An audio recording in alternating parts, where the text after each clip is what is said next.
আজি মোৰ সোণালী মুৰ্গী পোৱালিখিনিৰ 70 নম্বৰ দিন আৰু এতিয়া বৰ্তমান আবেলিৰ সময়। আবেলি প্ৰথমতে দানা দি দিয়া গৈছিলে, ষ্টাৰ্টাৰ দানাই ব্যৱহাৰ কৰি আছোঁ। মই ফিনিচাৰ দানা ঠাণ্ডা দিনত ব্যৱহাৰ নকৰোঁ, গৰম দিনত কেতিয়াবা ব্যৱহাৰ কৰোঁ আৰু যেতিয়া ব্যৱহাৰ কৰোঁ ভিডিঅ'ত কৈ যাম।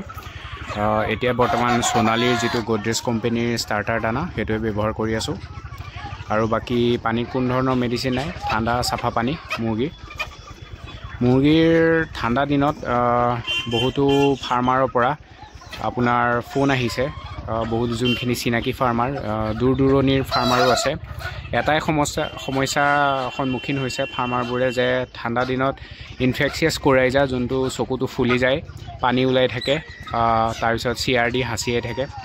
এইকেইটা সমস্যা বেছিকৈ সৃষ্টি হৈছে ঠাণ্ডাৰ দিনত, কাৰণ কিয় ভিতৰত এমনিয়া গেছ সৃষ্টি হৈ যায়, পৰ্দা পেলাই থোৱা থাকে, সেইকাৰণে এইটো সমস্যা দেখা যায়। আৰু সেইটো কাৰণে মুৰ্গীক সপ্তাহত ধৰি লওক এবাৰ পাৰে বা কিছুমানে সপ্তাহত দুবাৰ পাৰে, তেনেকৈ আদা নহৰু এনেকৈ খুৱাই থাকিব লাগে, যাতে মুৰ্গীখিনিৰ শ্বাস প্ৰশ্বাসজনিত কোনো ধৰণৰ সমস্যা নহয় বা বেক্টেৰিয়াজনিত বেমাৰৰ পৰা ৰক্ষা কৰিব।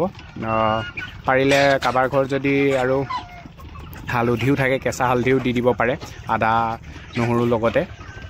আৰু যদি ধৰি লওক বেমাৰটো বেছি হৈছে তেন্তে এজিথ্ৰ'মাইচিন ব্যৱহাৰ কৰিব পাৰে বা এনৰ'ফ্লক্সাচিন বা টাইল'চিন, এইকেইটাৰ ভিতৰত ব্যৱহাৰ কৰিব পাৰে। আৰু লগত চাব যে যদি ব্ৰম'হেক্সিন থাকে, এইটো থাকিলে ভাল, কাৰণ কিয় শ্বাস প্ৰশ্বাস লোৱাত সহায় কৰে যথেষ্ট মুৰ্গীক।